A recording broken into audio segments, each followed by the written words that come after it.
महर्षियों सहित विश्वामित्र रात्रि के शेष भाग में सोनभद्र के तट पर शयन किया। जब रात बीती और प्रभात हुई तब वे श्री रामचंद्र जी से इस प्रकार बोले, श्री राम, रात बीत गई है, सवेरा हो गया है, तुम्हारा कल्याण हो। उठो उठो और चलने की तैयारी करो। मुनि की बात सुनकर पूर्व काल का नित्य नियम पूर्ण करके श्री राम चलने को तैयार हो गए और इस प्रकार बोले, ब्राह्मण शुभ जल से परिपूर्ण तथा अपने तट से सुशोभित होने वाली ये सोनभद्र तो अथाह जान पड़ता है। हम लोग इस मार्ग से चलकर इससे पार कैसे करेंगे। श्री राम का ऐसे कहने पर विश्वामित्र बोले, जिस मार्ग से महर्षि गण सोनभद्र को पार करते हैं उसी का मैंने पहले से ही निश्चय कर रखा है। वह मार्ग ये है। बुद्धिमान विश्वामित्र के ऐसा कहने पर वे महर्षि नाना प्रकार के वनों की शोभा देखते हुए वहां से प्रस्थित हुए। बहुत दूर का मार्ग तय कर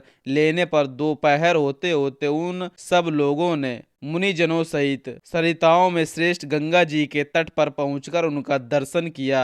हंसों तथा सारसों से सेवित पूर्ण लीला भागीरथी का दर्शन करके श्री रामचंद्र जी के साथ समस्त मुनि बहुत प्रसन्न हुए। उस समय सबने गंगा जी के तट पर डेरा डाला। फिर विधिवत स्नान करके देवताओं और पितरों का तर्पण किया। उसके बाद अग्निहोत्र करके अमृत के समान मीठे हवसीय का भोजन किया। तदंतर वे सभी कल्याणकारी महर्षि प्रसन्नचित हो महात्मा विश्वामित्र को चारों ओर से घेर कर गंगा जी के तट पर बैठ गए। जब वे सब मुनि स्थिर भाव से विराजमान हो गए और श्री राम तथा लक्ष्मण भी यथा योग्य स्थान पर बैठ गए, तब श्री राम ने प्रसन्नचित होकर विश्वामित्र जी से पूछा, भगवान, मैं यह सुनना चाहता हूँ कि तीन मार्ग से प्रवाहित होने वाली नदी ये गंगा जी किस प्रकार तीनों लोकों में घूमकर नदी और नदियों के स्वामी समुद्र में जा मिलती है। श्री राम का इस प्रश्न द्वारा प्रेरित हो महामुनि विश्वामित्र ने गंगा जी की उत्पत्ति और वृद्धि की कथा कहना आरंभ किया। श्री राम हिमवान नामक एक पर्वत है जो समस्त पर्वतों का राजा तथा सब प्रकार के धातुओं का बहुत बड़ा खजाना है। हिमवान की दो कन्याएं हैं जिनके सुंदर रूप की इस भूतल पर कहीं तुलना नहीं है। मेरु पर्वत की मनोहरिणी पुत्री मेना हिमवान की प्यारी पत्नी है। सुंदर कटी प्रदेश वाली मेना ही उन दोनों कन्याओं की जननी है। रघुनंदन, मेना के गर्भ से जो पहली कन्या उत्पन्न हुई वही ये गंगा जी हैं। ये हिमवान की ज्येष्ठ पुत्री हिमवान की ही दूसरी कन्या जो मेना के गर्भ से उत्पन्न हुई उमा नाम से प्रसिद्ध हैं। कुछ काल के पश्चात सब देवताओं ने देव कार्य की सिद्धि के लिए ज्येष्ठ कन्या गंगा जी को, जो आगे चलकर स्वर्ग से त्रिपदगामिनी नदी के रूप में अवतीर्ण हुई, गिरिराज हिमालय से मांगा। हिमवान ने त्रिभुवन का हित करने की इच्छा से स्वच्छंद पथ पर विचरने वाली अपनी लोक पावनी पुत्री गंगा को धर्म पूर्वक उन्हें दे दिया। तीनों लोकों को हित की इच्छा वाली देवता त्रिभुवन की भलाई के लिए ही गंगा जी को लेकर मन ही मन कृतार्थता का अनुभव करते हुए चले गए। रघुनंदन, गिरिराज की जो दूसरी कन्या उमा थी वे उत्तम एवं कठोर व्रत का पालन करती हुई घोर तपस्या में लग गई। उन्होंने तपोमय धन का संचय किया। गिरिराज ने उग्र तपस्या से संलग्न हुई अपनी वह विश्व वंदिता पुत्री उमा अनुपम प्रभावशालिनी भगवान रुद्र को ब्याह दी गई। रघुनंदन, इस प्रकार सरिताओं में श्रेष्ठ गंगा तथा भगवती उमा ये दोनों गिरिराज हिमालय की कन्या हैं। सारा संसार इनके चरणों में मस्तक झुकाता है। गतिशील में श्रेष्ठ तथा श्री राम गंगा जी की उत्पत्ति के विषय में ये सारी बातें मैंने तुम्हें बता दी हैं। त्रिपदगामिनी कैसे हुई ये भी सुन लो। पहले तो ये आकाश मार्ग में गई थी, तत्पश्चात ये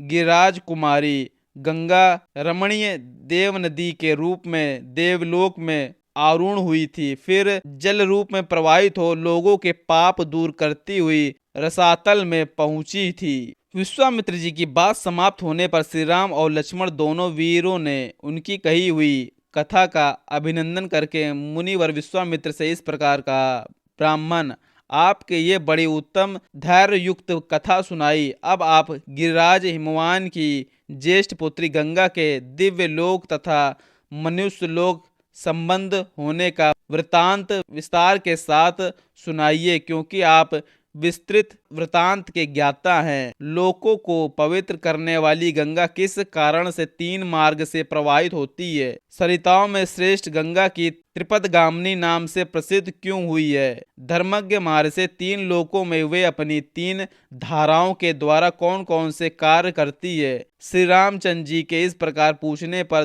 तपोधन विश्वामित्र ने मुनि मंडली के बीच गंगा जी के संबंध रखने वाली सारी बातें पूर्ण रूप से कह सुनाई। श्री राम पूर्व काल में महातपस्वी भगवान नीलकंठ ने उमा देवी के साथ विवाह करके उनको नववधू के रूप में अपने निकट आई देख उनके साथ रति क्रीड़ा आरंभ किया। परंतु परम बुद्धिमान महान देवता भगवान नीलकंठ ने उमा देवी के साथ क्रीड़ा विहार करते 100 दिव्य वर्ष बिता दिए।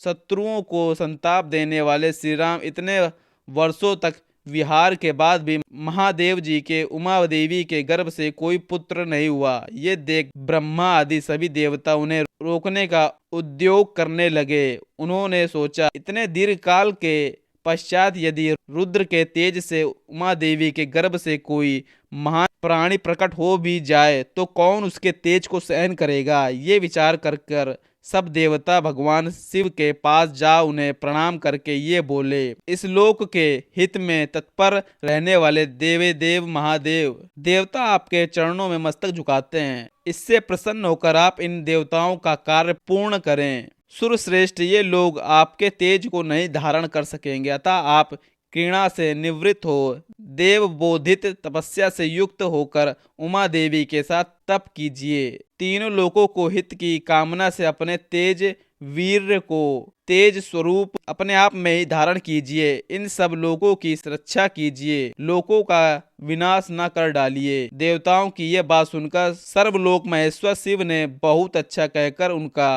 अनुरोध स्वीकार कर लिया। फिर उनसे इस प्रकार कहा, देवताओं, उमा सहित मैं अर्थात हम दोनों अपने तेज से ही तेज को धारण कर लेंगे। पृथ्वी आदि सभी लोकों के निवासी शांति लाभ से रहें। किंतु श्रेष्ठ गण, यदि मेरा ये सर्वोत्तम तेज वीर क्षुब्ध होकर अपने स्थान से संखलित हो जाए तो उसे कौन धारण करेगा? यह मुझे बताओ। उनके ऐसा कहने पर देवताओं ने वृषभध्वज भगवान शिव से कहा, भगवान, आज आपका जो तेज क्षुब्ध होकर गिरेगा उसे ये पृथ्वी देवी धारण करेगी। देवताओं का ये कथन सुनकर महाबली देवेश्वर शिव ने अपना तेज छोड़ा, जिससे पर्वत और वनों सहित यह सारी पृथ्वी व्याप्त हो गई। तब देवताओं ने अग्निदेव से कहा, अग्नि, तुम वायु से सहयोग से भगवान शिव के इस महान तेज को अपने भीतर रख लो। अग्नि से व्याप्त होने पर वह तेज श्वेत पर्वत के रूप में परिणित हो गया। साथ ही वहां दिव्य सरकंडों का वन भी प्रकट हुआ, जो अग्नि और सूर्य के समान तेजस्वी प्रतीत होता था। उसी वन में अग्नि जनित महातेजस्वी कार्तिकेय का प्रादुर्भाव हुआ। तदंतर ऋषियों सहित देवताओं ने अत्यंत प्रसन्नचित होकर देवी और उमा और भगवान शिव का बड़े भक्ति भाव से पूजन किया। श्री राम इसके बाद गिरिराज नंदिनी ने उमा के नेत्र क्रोध से लाल हो गए। उन्होंने समस्त देवताओं को रोष पूर्वक शाप दे दिया।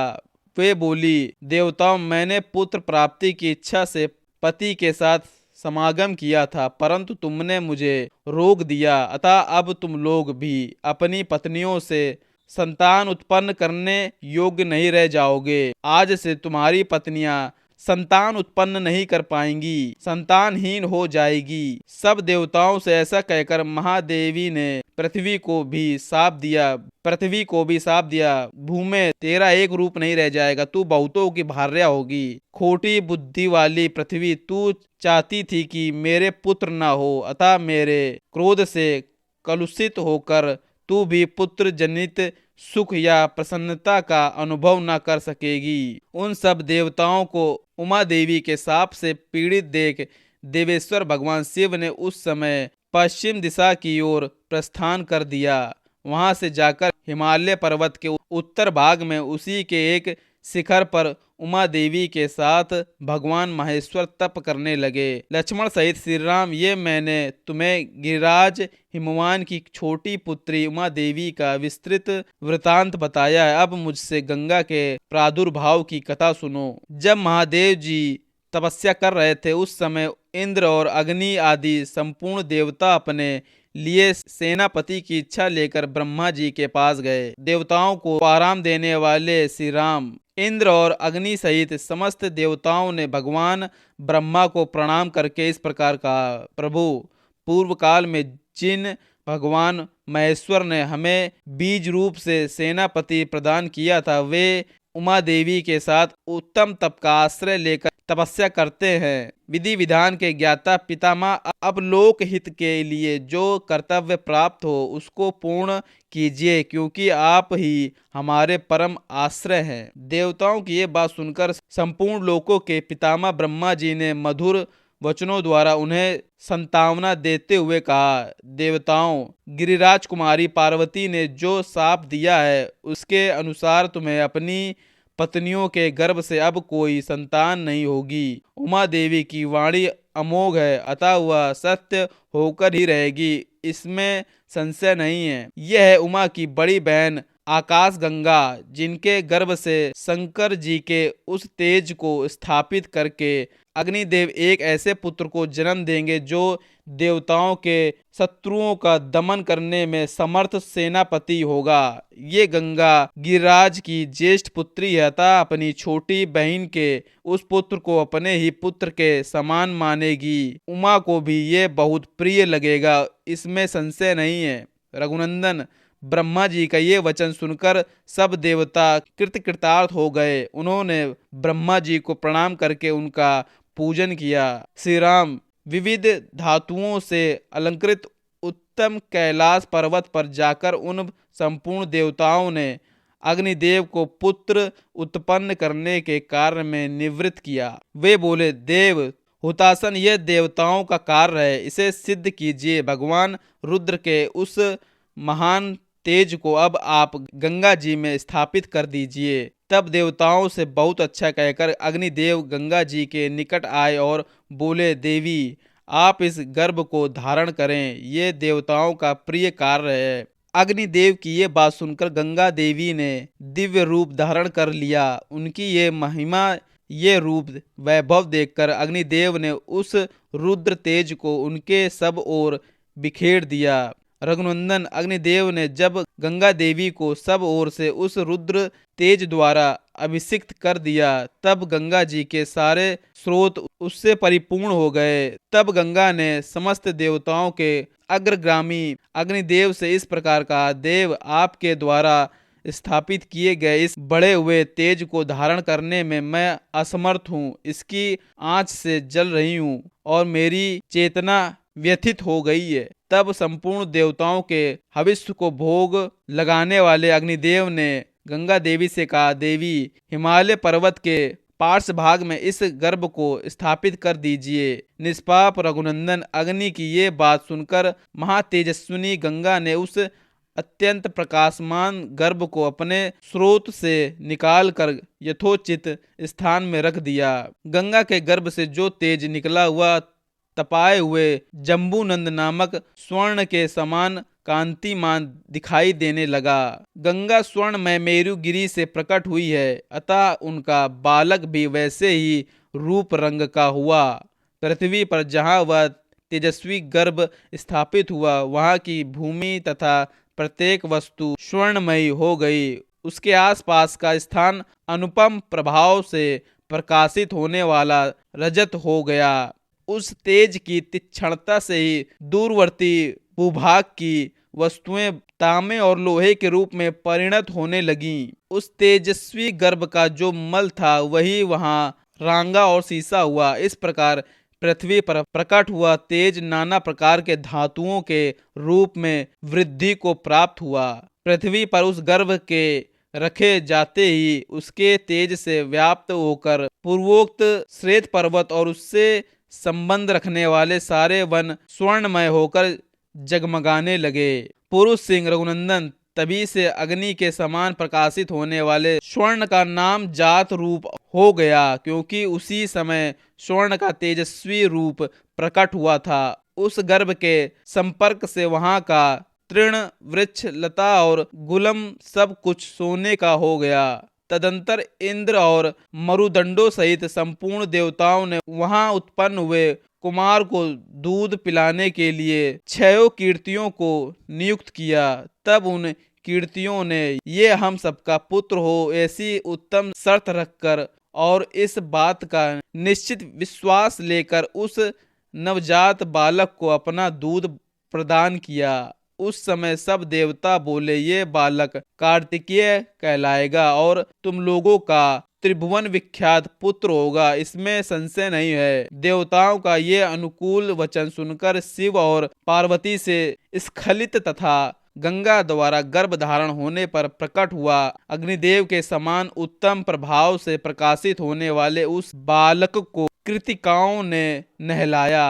कुकुत्स कुलभूषण श्री राम अग्नितुल्य तेजस्वी महाबाहु कार्तिकेय गर्भस्थ काल में स्कंदित हुए थे, इसीलिए देवताओं ने उन्हें स्कंद कहकर पुकारा। तदंतर कृतिकाओं के स्तन में उत्तम दूध प्रकट हुआ। उस समय स्कंद ने अपने 6 मुख प्रकट करके उन 6 का एक साथ ही स्तनपान किया। एक ही दिन दूध पीकर उस सुकुमार शरीर वाले शक्तिशाली कुमार ने अपने पराक्रम से दैत्यों की सारी सेनाओं का विजय प्राप्त किया। तत्पश्चात अग्नि आदि सब देवताओं ने मिलकर उन महातपस्वी स्कंद का देव सेनापति के पद पर अभिषिक्त कर दिया। श्री राम, ये मैं तुम्हें गंगा जी के चरित्र को विस्तार पूर्वक बताया है, अथा ही साथ ही कुमार कार्तिकेय के जन्म का भी प्रसंग सुनाया है, जो श्रोता को धन्य एवं पूर्ण आत्मा बनाने वाला है। कुकुस, इस पृथ्वी पर जो मनुष्य कार्तिकेय में भक्ति भाव रखता है वह इस लोक में दीर्घायु तथा पुत्र पौत्र से संपन्न हो मृत्यु के पश्चात स्कंद के लोक में जाता है। इस प्रकार श्री वाल्मीकि निर्मित अर्थ रामायण के आदि काव्य के बालकांड में 37वां सर्ग पूर्ण हुआ।